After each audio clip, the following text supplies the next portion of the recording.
kita juga memeriksa semua pengurusnya, pengurus koperasinya, pengawas koperasinya, BI checking dulu, ada masalah nggak dia? Iya kan? Kalau enggak nggak usah dikasih pinjaman. Gini, nanti kita pokoknya konsentrasi dulu dalam pembentukan ini sampai akhir Juni awal Juni. Nanti setelah itu kita masuk tahap kedua adalah pembangunan dan pengoperasian. Kita hati-hati. Kita terus terang ini belajar dari pengalaman. Kita akan hati-hati, termasuk memeriksa usulan kita juga memeriksa semua pengurusnya, pengurus koperasinya, pengawas koperasinya, BI checking dulu, ada masalah nggak dia? Iya kan? Kalau enggak nggak usah dikasih pinjaman. Seperti itulah contoh-contohnya. Kita pokoknya ini mau kawal ini benar-benar bahwa kita paham. Ini kan ngurus 80.000 bukan jumlah yang kecil, dan itu kalau orangnya melibatkan juga banyak orang. Tapi kita dengan sistem regulasi yang kuat, sistem yang kuat, saya optimis bisa jauh lebih baik. Bukan berarti nggak ada masalah, pasti ada masalah, ya kan? Bukan berarti kita menghindari, tapi itu harus cepat-cepat dimitigasi. Gitu. Ketika ada masalah, cepat diminimalisir, cepat dimitigasi. Ya. Ini Pak, saya tabel dari Detikom. Iya. Mau tanya, ini nantinya keberadaan Kopdes ini kan digadang mau menggeser keberadaan Tengkulak, Pak. Nah, sedangkan Tengkulak itu punya fleksibilitas yang cukup tinggi gitu, Pak. Apakah nanti misalnya si Kopdes ini juga bisa masuk ke fleksibilitas yang sama dengan Tengkulak supaya bisa menggantikan perannya? Fleksibilitas siapa Tengkulak ini? Misalnya kayak gini, Pak. Kemarin saya udah ngobrol sama pengamat. Tenang aja, ada banknya banyak, ada unit simpan pinjam. Fleksibilitas lebih kuatan Kopdes daripada Tengkulak. Masa negara kalah sama Tengkulak? Karena komprehensif, dari mulai konsumen, unit simpan pinjam sampai nanti koperasi desa Merah Putih ini untuk menampung jadi off taker hasil panen pertama. Soal fleksibilitas, masa negara kalah sama Tengkulak kemarin tadi? Jadi optimis ya, Pak? Boy, optimis dong. Kamu ragu-ragu? Begitu. Ini ekonomi lebih berkeadilan. Ini semua lihat muka-mukanya optimis semua di sini. Tuh lihat tuh. Mana ada keraguan di kita? Ya. Makanya dibantuin, kalau ada masalah ngomongin, beritain kalau ada awal. Kamu masih ingat nggak sejarahnya awal dana desa tahun 2014-2015? Apa kepala desa masih ngawur-ngawur kan? Tapi begitu tahun kedua, tahun ketiga makin lama sedikit masalah. Saya juga menghimbau kepada semua desa di seluruh Indonesia untuk menjadikan ini amanat, jalankan amanatnya sebaik-baik. Kita jangan mengulangi waktu awal dana desa itu 2015 kan banyak kades kabur, ngambil dapat duit gimana, iya kan? Tapi kan seiring waktu kan, apalagi dengan era sosmed begitu, kepala desa ngambil duit langsung viral, iya kan?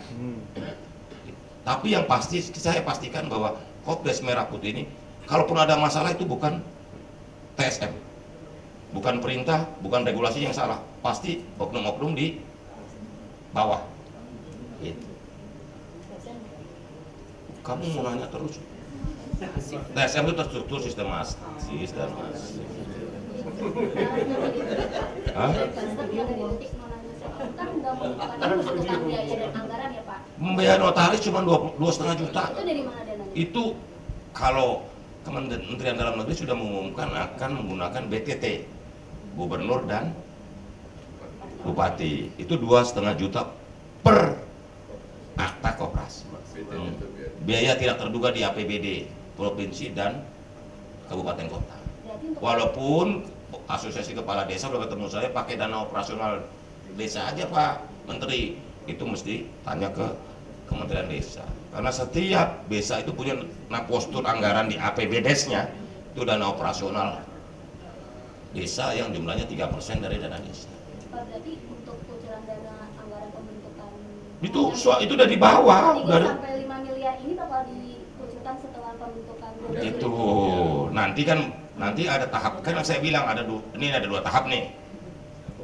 Satu pembentukan dulu Juni, aktenya ibaratnya akte. Kalau mau bikin PT aktenya dulu nih, legalitasnya, nggak pasal gampang gitu, legalitasnya dulu kan. Oke, udah ada Kopdes. Nanti kita akan bantu memverifikasi itu semua. Kementerian Koperasi tanggung jawab, termasuk memeriksa ini pengelolanya, pengurusnya, pengawasnya ada masalah nggak dengan BI checking. Mau dapat kredit kalau pengurusnya bermasalah, nggak layak kan? Kita suruh ganti pengurusnya. Seperti itu. Jadi ada tahapan berikutnya. Kita sangat hati-hati, bukan berarti 80.000 ini pas pembangunan, pas pengoperasian serentak, enggak. Gitu. Pak, kemarin Pak Menteri Desa sempat ngomong soal bakal narik sarjana nganggur di kota sama Bagus, itu bagus. bakal ada koordinasinya seperti apa sih, Pak? Gini loh, kalau 80.000 Kopdes itu perlu SDM, perlu apa? Udah kita hitung-hitung bisa 1 juta sampai 2 juta lapangan kerja baru. Berarti nggak bentuk apa, nggak ada batas usia ya Pak untuk jadi pengawas? Kita berharap ya kalau pengawas, pengurus itu kan mekanismenya musdesusnya, musyawarah desusnya ngangkat nggak? Itu kan. Kalau karyawan, pengelola koperasi beda lagi.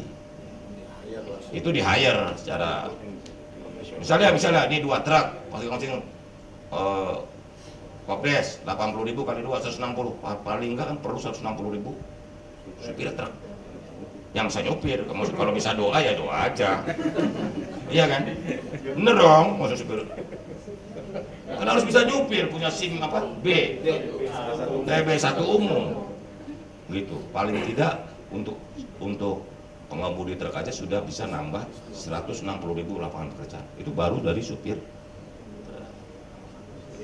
gitu. Ya kan, walau motret belum. Jadi kita udah menghitung bisa 1 sampai 2 juta lapangan kerja baru di desa. Gitu. Ya, syukur-syukur ada supir truk perempuan gitu. Kayak nggak jadi nambah minta anggaran? Apanya? Nggak minta anggaran, nggak tambah minta anggaran. Siapa? Kemenkominfo. Bukan nggak pernah minta anggaran, pasti perlu konsekuensi. Kan untuk memperkuat ini kan kita perlu dukungan anggaran. Mau ngelatih orang nggak perlu biaya ke lapangan, iya kan? Jadi pasti. Jadi benar jadi nanti minta tambahan anggaran, Pak. Kita sedang merumuskan secara baik-baik ya. Udah ngobrol sama Bu Ani, Pak? Oh belum. Tapi kita kan nggak gini. Setiap tugas itu kan mengandung konsekuensi. Kita sedang diskusikan secara intensif di Kementerian Koperasi supaya tepat sasaran, efektif dan efisien. Gitu. Tapi Pak, kemungkinan kalau misalnya ini kan Bapak tadi bilang lagi pembahasan, tapi kemungkinan akan ada mengajukan itu ke Bu Ani dalam waktu dekat atau seperti apa Pak? Kita sedang merumuskan ini semua, ya belum waktunya. Sabar.